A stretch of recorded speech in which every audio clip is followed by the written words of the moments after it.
সুপ্রভাত বন্ধুরা। এই যে ছেলেও ঘুম থেকে উঠে পড়েছে, এসে ডেকে দিয়েছি। আমরা তো ঘন্টাখানেক আগে উঠেছি। নিচে ঘরটা সব মুছে চলে এসেছি ওপরে। এই যে বরকে এই জন্য বলেছি বিছানা গুছাও। এবার বর বিছানা গুছোচ্ছিল, আমি এই যে একটুখানি চুলে কালার মেখে নিচ্ছি। চুলগুলো সাদা সাদা হয়ে গেছে। এবার টক করে মুখটা ধুয়ে নিচে চলে যেতে হবে চুল কালারটা মেখে নিয়েই, কেন না হলে আবার চা খেতে দেরি হয়ে যাবে। আমি বাজার যাব, তাড়াতাড়ি চা করো, তাড়াতাড়ি চা করো। এই জন্য চা বসিয়ে দিয়েছি। এসে এই যে চা হচ্ছে।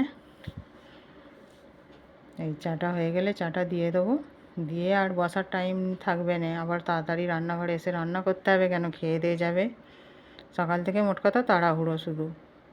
হয়েছে হয়েছে, তাড়াতাড়ি নাও তাড়াতাড়ি নাও, এই বলতে থাকে। এই যে ছেলের চাটা চাপা দিয়ে দিয়েছি, এবার একটু চা খেয়ে নিয়ে এই যে ছুটে ছুটে রান্নাঘরে এসে আলু কেটে বসিয়ে দিয়েছি। একটু আলুর দম হচ্ছে, ভাত বসিয়ে দিয়েছি, কলমি শাক কেটেছে। এবার বাজারে মাছ তো আনবে, আর কি আনে দেখি, সেই মতো একটু রান্নাবান্না হবে। রান্নাবান্না করছি। আমি বাজার থেকে এসে চান হয়ে গেছে।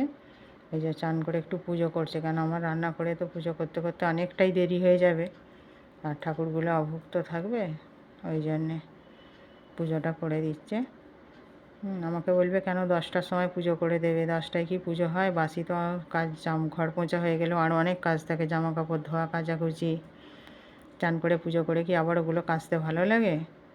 বলবে কি আমি 10টায় চলে গেলেও আর কি কাজ থাকে, খেয়ে চলে যায় তো বুঝতে পারে না ঘর ধরে আরও কত কাজ থাকে। কি করে বুঝবে? করেনি তো কোনো দিন, করলে বুঝতো। ওই জন্য পুজোটা করছি। এই যে ভোগ দেওয়া হয়ে গেছে ঠাকুরকে। আজকে মঙ্গলবার বলে ঠাকুরগুলোকে সব মালা পরানো হয়েছে, নাহলে প্রত্যেক দিন এমনি কুঁচো ফুল দিয়েই ঠাকুরগুলোকে পুজো করা হয়। আজকে যেহেতু মঙ্গলবার, এটা আগের দিনের ভিডিও বন্ধুরা, দেখতে থাকো। এই যে সবাইকে দেওয়া হয়ে গেছে লাড্ডু, আজকে মঙ্গলবার বলে, আর বাতাসা আর একটু ছোলা চাল, এইটাই দেওয়া হয়েছে। ওইদিকে আর একটা তরকারি হচ্ছে, মাছের তরকারিটা। আমি কিছুটা বাসন মেজে নিচ্ছি, সেই ফাঁকে বসিয়ে দিয়ে বাসনটা মাজছি। এই যে মাজা হয়ে গেছে, এবার ধোবো বাসনগুলো। ধুয়ে এবার তরকারিটাও হয়ে এসছে, এবার ঢালবো। এই যে ঢালা হয়ে গেছে, ভাত বেড়ে দিয়েছি।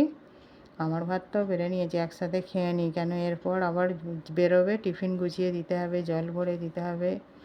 এই করতে করতে নাহলে অনেকটা দেরি হয়। খাওয়া দাওয়া হয়ে গেছে। এই যে ঘুম থেকে উঠে বিকেলবেলা ছাদে এসেছি জামা কাপড়গুলো তুলতে। বিকেলে আসি, রোদের সময় আসিনি, কেন রোদে তো আর একটু ঘোরা যায় না। একটু বিকেলে এলে ছাদে তবু হাওয়া পাওয়া যায়। চারিদিকে সব বড় বড় ফ্ল্যাট হয়ে, নিচে ঘরের মধ্যে না ঢোকে আলো, না ঢোকে বাতাস। এই যে সব দেখুন না, 5তলা 6তলা করে বাড়ির পাশে পাশে বড় বড় ফ্ল্যাট হয়ে গেছে। আর যেহেতু আমাদের নিজেদের বাড়ি একটু ছোট্টখাটো নিচু, সেই জন্যে হাওয়া বাতাস আলো আর ঢোকে না। এই জামা কাপড় তোলা হয়ে গেছে, এবার নিচে চলে যাব। একটুখানি ঘুরছি, 2-4 বার ঘুরে নিয়ে এই যে নিচে চলে যাব। দেখতে পেয়েছেন কত বড় বড় ফ্ল্যাট হয়ে গেছে, 4তলা 5তলা করে সব বাড়ির পাশে বড় বড় ফ্ল্যাট। এই যে নিচে চলে এসেছি, এবার সন্ধ্যা দেওয়া হয়ে গেছে। জামা কাপড়গুলো এই যে গুছাচ্ছি।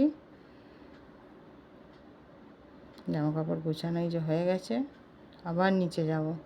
এই সারাদিনে ওপর নিচেও 50 বার করে করে না আমার পা ব্যথা হয়ে যায়, 1তলা থেকে 3তলা অবধি। এই যে এবার জামা কাপড় আবার ইস্ত্রি করছি। সেই ইস্ত্রি বাইরে করতে দিলেও ঝামেলা, দোকান এখন গরম বলে 7টার আগে খুলবে না, আবার নিয়ে যাও সাথে সাথে করে দেবে না, আবার একদিন আনতে যাও। তার চেয়ে আমি বাড়িতেই করে নিই, যখন পারি করে নিই।